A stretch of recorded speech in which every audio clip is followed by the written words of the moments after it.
Malaysia to assist in the reconstruction of Gaza. US Supreme Court refuses to rescue TikTok for upcoming ban.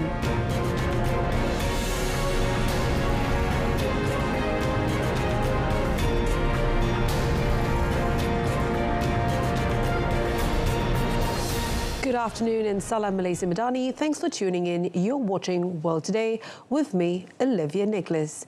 Malaysia, which has for decades championed the rights and freedoms of the Palestinian people, will extend assistance for the reconstruction of Gaza. Prime Minister Datuk Seri Anwar Ibrahim said last night Malaysia will pray that the ceasefire announced on Thursday will last.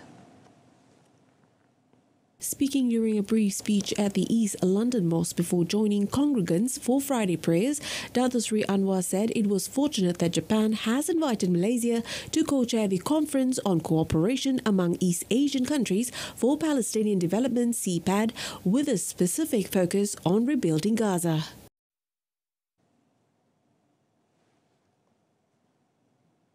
Welcome the news of the upcoming ceasefire in Gaza and commend the efforts of Egypt, Qatar and the United States in compelling all parties all involved. The international community must ensure that it is upheld, paving the way for talks on subsequent phases that will lead to sustainable calm, the provision of aid and the reconstruction of Gaza. Indeed, this is the most immediate priority. Justice and accountability remain critical, as is the need for viable, sovereign and independent Palestinian state and just and lasting peace. In another development, Malaysia will continue its open and pragmatic approach in fostering relations with the United States and China. Prime Minister Datuk Seri Anwar Ibrahim stated that the relationship with both these major countries is based on mutual respect and shared interests that are mutually beneficial. Despite views that Malaysia is shifting towards China, he emphasized that the US remains the largest source of foreign direct investment in Malaysia, particularly in the technology sector.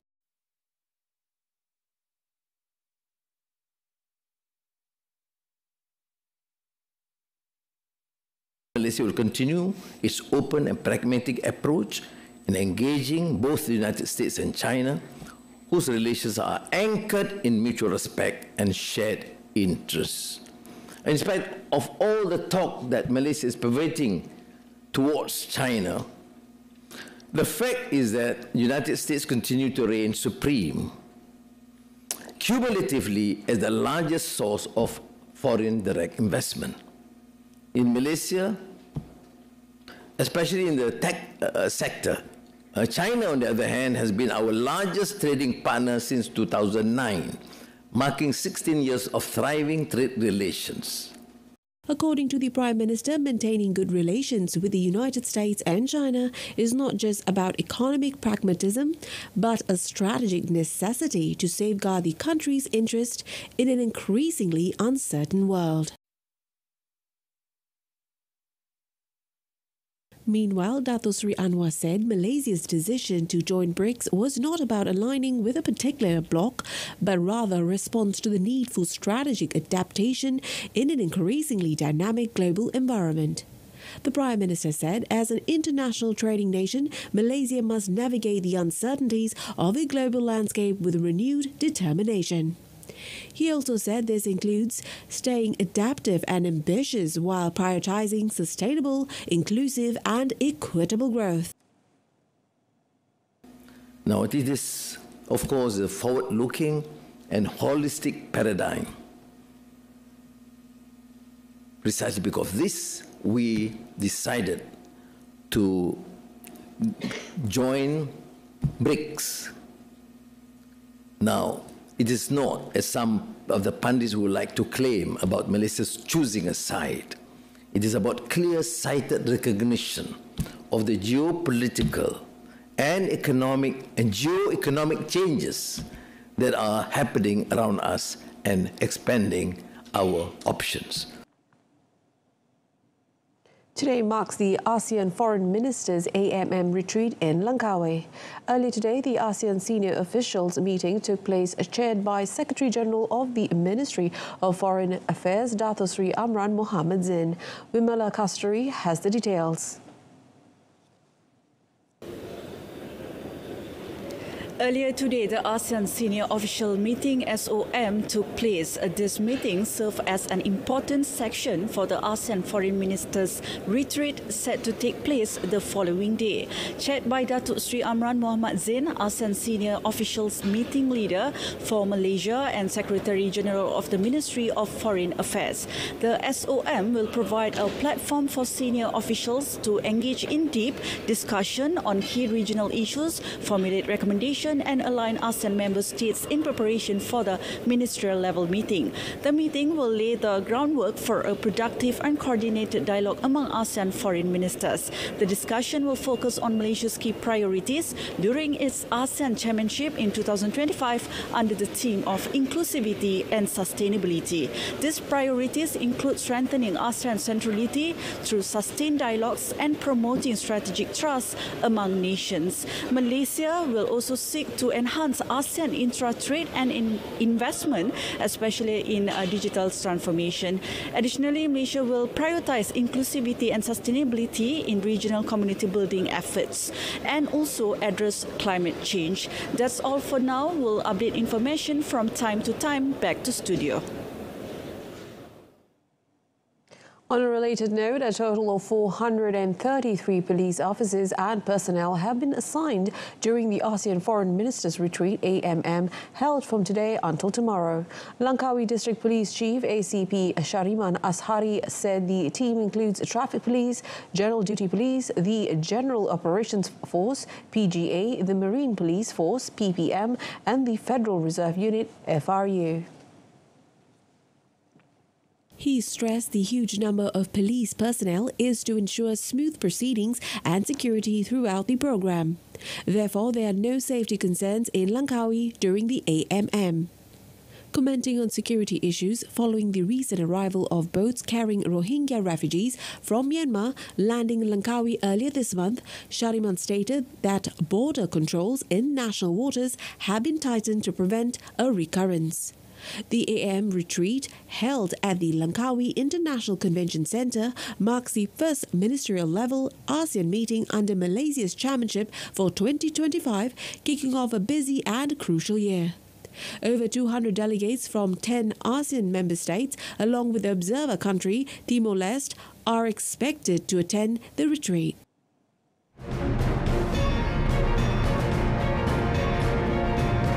Number of internet users in China hit 1.1 billion. That and more coming up next.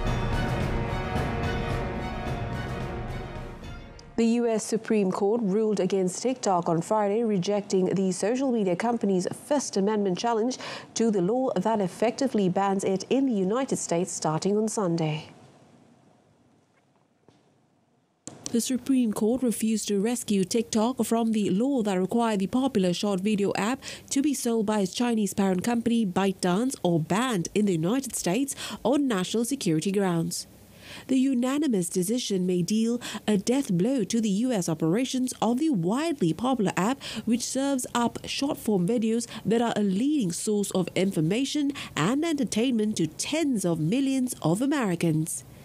Lawmakers said the app's ownership was a risk because the Chinese government's oversight of private companies allowed it to retrieve sensitive information about Americans or to spread covert disinformation or propaganda. Although TikTok's lawyer told the justices last week that the app would go dark if it lost the case, it was not clear how quickly a shutdown would play out. At a minimum, App Store operators like Apple and Google face significant penalties imposed by the law if they distribute and update the TikTok app. Under the law, those companies would pay penalties as high as $5,000 per user who is able to gain access to the app inside the United States if the ban takes effect. According to an industrial report on the China's internet development released on Friday, the number of internet users in the country has hit 1.1 billion by December 2024, up to 16.08 million from the previous year. The report by the China Internet Network Information Center revealed that internet penetration in China reached 78.6% in 2024, 30 years after the country was fully connected to the internet. China now boasts the world's largest internet infrastructure equipped with advanced technologies, driving the rapid growth of its digital economy. As of November 2024, China had established 4.191 million 5G base stations, with a net increase of 815,000 from the previous year. By December 2024, the number of CN domain names had reached 20.82 million, retaining the top spot in the world for 10 consecutive years. Within the same month, the internet penetration rate reached 65.6% in rural areas, while 52.5% of the population aged 60 and above have internet access. The number of online payment users has surpassed 1 billion, and the number of online shoppers stands at 974 million. China's e-commerce sales and mobile payment penetration rate remains the highest globally. In November 2024, the number of products that offer generative artificial intelligence (AI) services registered in China had reached 309, with over 4,500 AI companies. China also ranks second globally in total computing power. 30 people have been killed in violence between rival left-wing groups near Colombia's restive border with Venezuela, authorities said Friday, prompting the Colombian government to suspend peace talks with one guerrilla group. President Gustavo Petro declared a pause in already spluttering peace negotiations with the National Liberation Army (ELN), accusing them of committing war crimes during a fresh wave of violence. At least 20 people were also injured when members of the ELN seemingly targeted Revolutionary Armed Forces of Colombia (FARC) dissidents. William Villamizar, governor of North Santander Department, said the clashes were caused by a territorial dispute linked to the cocaine trade. For years, rival armed groups have fought over control of ultra-lucrative coca plantations that dot the Colombia-Venezuela border region and which fuel the world's cocaine habit. The 1,000-strong ELN remains one of the biggest of the armed groups still active in Colombia. While claiming to be driven by nationalist and leftist ideology, the ELN is deeply involved in the drug trade and has become one of the region's most powerful organized crime groups. A billionaire, former banker and 15 other ex-officials in the breakaway Nagorno-Karabakh region, which Azerbaijan retook in 2023, went on trial on Friday in Baku in closed-door proceedings. The most prominent of the defendants, Ruben Vardanyan, faced up to life in prison for 42 charges, including terrorism. Vardanyan, who earned his fortune in Russia before serving as the number 2 official in Karabakh's separatist government from late 2022 until February 2023, was tried separately from the other 15. Defendants in the other trial include 3 senior former separatist leaders and other civilian and military figures who face charges including genocide and war crimes. The court denied Vardanyan's request to merge his case with those of the others, and his trial was set to resume on the 27th of January and be open to the public. Nagorno-Karabakh escaped Baku's control in fighting around the time of the Soviet collapse, when hundreds of thousands of ethnic Azeris fled their homes. Peace talks between Armenia and Azerbaijan have effectively stalled more than a year after Baku retook Nagorno-Karabakh in a lightning offensive, prompting almost its entire ethnic Armenian population of around 100,000 to flee to Armenia. President French President Emmanuel Macron arrived in Lebanon on Friday to help speed up the formation of a government that can quickly implement reforms and open the door to reconstruction following last year's war between Israel and Hezbollah.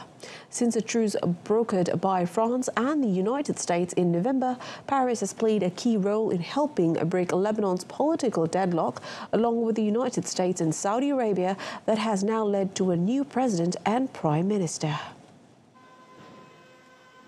Macron is the first foreign head of state to visit Beirut since Aoun was elected and Nawaf Salam was designated as prime minister.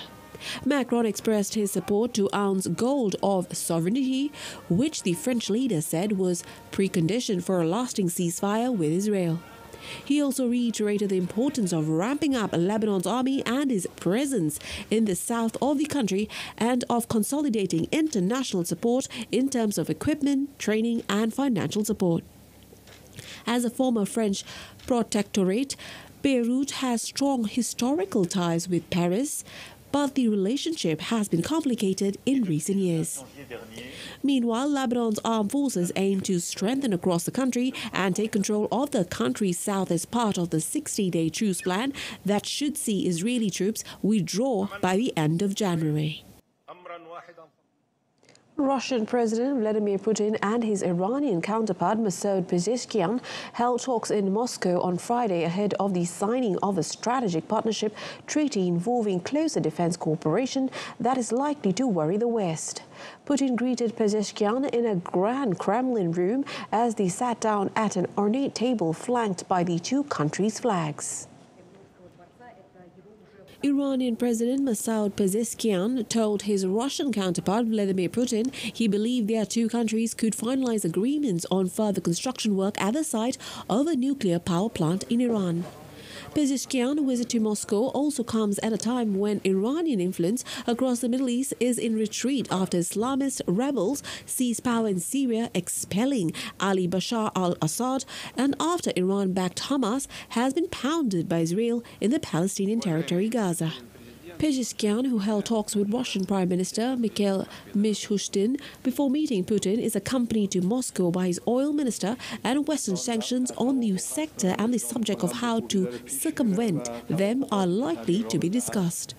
Moscow has cultivated closer ties with Iran and other countries hostile towards the US, such as North Korea, since the start of the Ukraine war and already has strategic pacts with Pyongyang and close ally Belarus, as well as a strategic partnership agreement with China.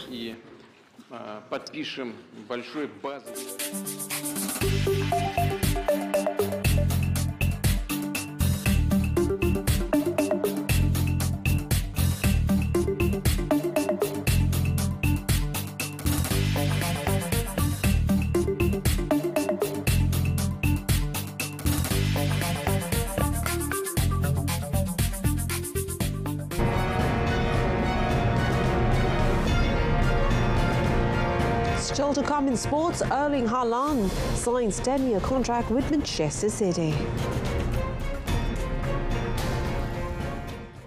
Novak Jovic stepped up a level in his Australian Open third-round match against Thomas Macron on Friday, brushing the Czech aside 6-1, 6-4, 6-4 with a vintage performance to reach the second week at Melbourne Park for the 17th time. The 37-year-old seventh seed conceded sets to young opponents in the first two rounds, but the best world number 25 Macron could muster up was a single break of serve at the start of the second set. Djokovic broke straight back, called out the doctor, then rattled off the next three games, which included a brilliant point, which the Serbian won with a backhand cross-court winner. Macron beat the former world number one on clay in Geneva last year, but struggled to get his game going on a cool evening on the Rod Laverna court, where Djokovic has won 10 of his 24 Grand Slam titles. The Czech had another look at Djokovic's serve at the end of the second set, only for his opponent to quickly shut the door, and by the third, Macron was getting sympathetic applause from the crowd merely for winning a point. Djokovic will meet another Czech in 24th seed Jiří Lekecha in the fourth round, with French Open and Wimbledon champion Carlos Alcaraz looming as his potential opponent in the quarterfinals. In the women's draw, American third seed COCA made light work for Leila Fernandez, beating the Canadian 30th seed 6-4, 6-2 on Margaret Court Arena. 17-year-old Mira Andreeva also continued her winning run, beating Poland's Magdalena French 6-2, 1-6, 6-2. Swiss Belinda Bencic advanced to the last 16 of the Australian Open after two-time champion Naomi Osaka retired during Friday's third-round match with an injury. Bencic took the first slam quarterfinals since the 2021 US Open. Earlier, Spain's 11th seed Paula Badoza overcame a second-set wobble to beat Marta Kostyuk 6-4, 4-6, 6-3 in the gutsy conditions and move into the fourth round. Manchester City Football Club announced on Friday Erling Haaland has signed a 10-year contract which will keep him at the club until 2034. Haaland, 24-year-old, who is the winner of the league's Golden Boot for most goals scored in the last two seasons, could be said to stay at the club until the age of 34.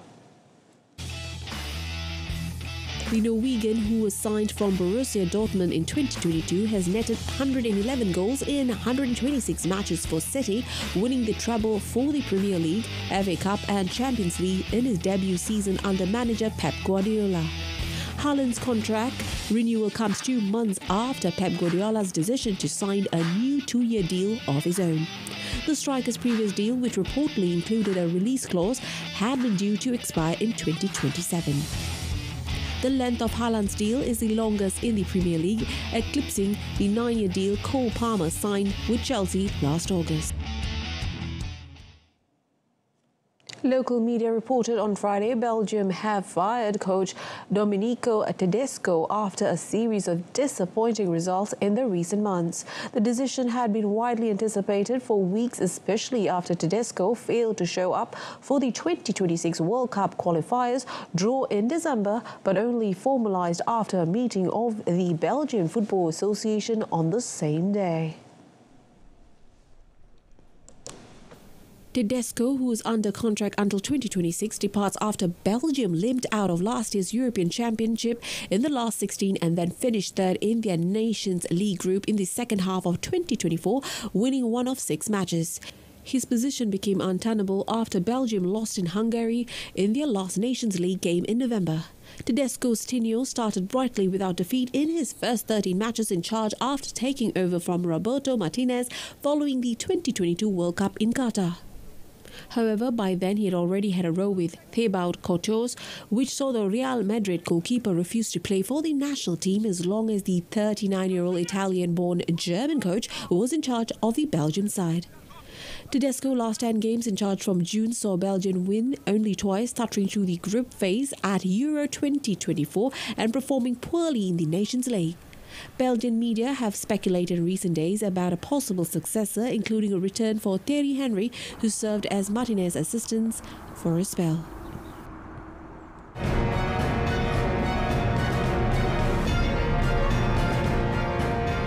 Nostalgia waves as hundreds flock the streets in Australia to celebrate Elvis Presley.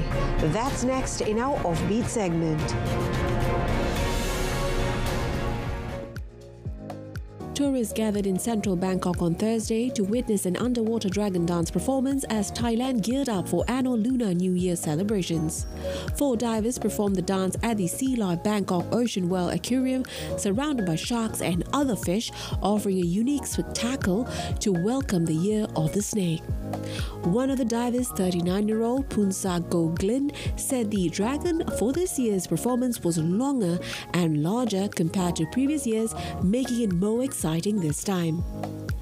According to Thailand's Transport Ministry, 4 million tourists are forecasted to visit the Southeast Asian nation during this year's Lunar New Year holiday, many of which will come from China, where most of its 1.4 billion population celebrate the festival.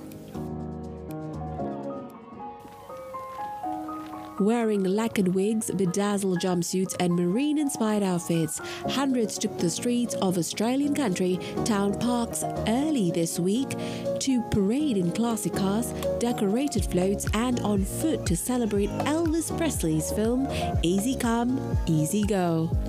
In the 1967 film, Elvis balances his time between being a deep-sea diver and a nightclub singer. The parade with this year's marine theme is a highlight of the 5-day park's Elvis Festival, held annually to celebrate Elvis' birthday on the 9th of January. Such a great story, phenomenon, legend. Elvis had everything, and he still continues to, magnetize fans even from a really young age, and the legacy will just go on forever. This year's spectacle featured die-hard fans dressed up as their idol, complete with diving suits and sailor hats, posing and waving in vintage cars and floats as they parade down the streets of his New South Wales town. Parade attendees were also thrilled with the floats and spectacle.